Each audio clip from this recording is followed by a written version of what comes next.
What's ripening YouTube? All right, I want to show you something that we're working on right now. You see this behind me?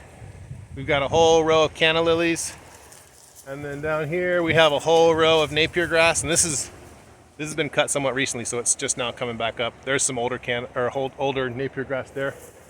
What we're doing as part of our maintenance is we're coming through and weeding out the bottom of these midlines where the pineapples are, cleaning out the grounds, and then we're reorganizing our biomass lines. In this case, we're using canna and napier grass. We found them to work really, really well for us here on this site. We're actually harvesting more napier grass from this planting. This is kind of our propagation bed. This whole piece is all propagation material, and we're replanting it. So in this case, we had lines of tithonia that I ended up taking out, and we're replacing it with napier. It's just a personal preference. I really like the way the napier behaves maintenance-wise, and what I like about it is that it seems to eventually get shaded out. So that's how we're going through with our biomass.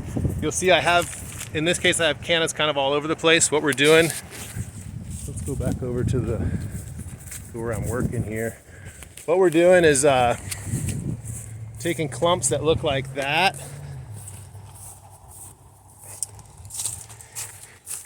and I'm just kind of shaving off the side of the clump if it's out of line, and taking new propagation material and filling the line and having a nice straight crop of it.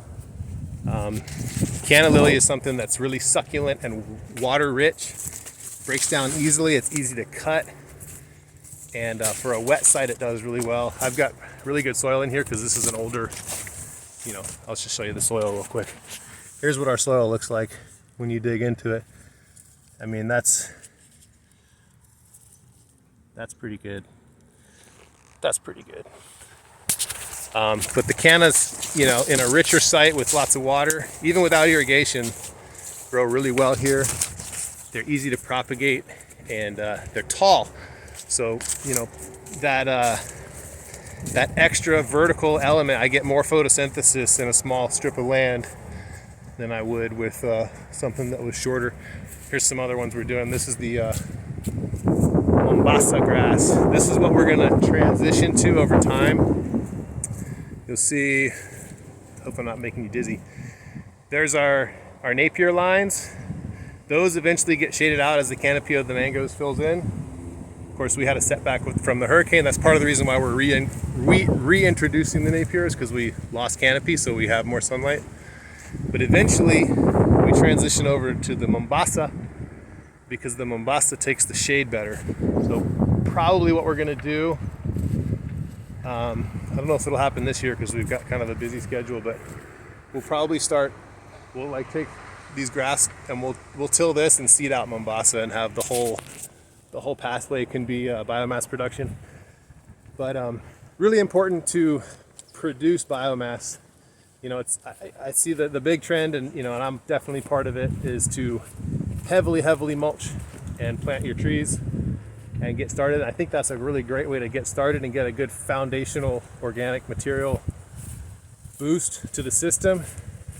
But I think the real goal and the life hack is to get away from having to import material, even if it's local material. There is something to be said for additional root systems in the ground, in place. I just realized you're looking at all my hurricane kneecap trees. Completely schwacked some of these trees. Look at this. Still haven't got that tree to stand upright. We took a lot of damage. But getting those root systems in place, having all the interactions going on under the surface is what helps the plants be healthy. And having all this material on site, there's some maintenance and management that comes with it. But the benefits are pretty significant. So anyway, I just wanted to show you that, and we'll see you next time.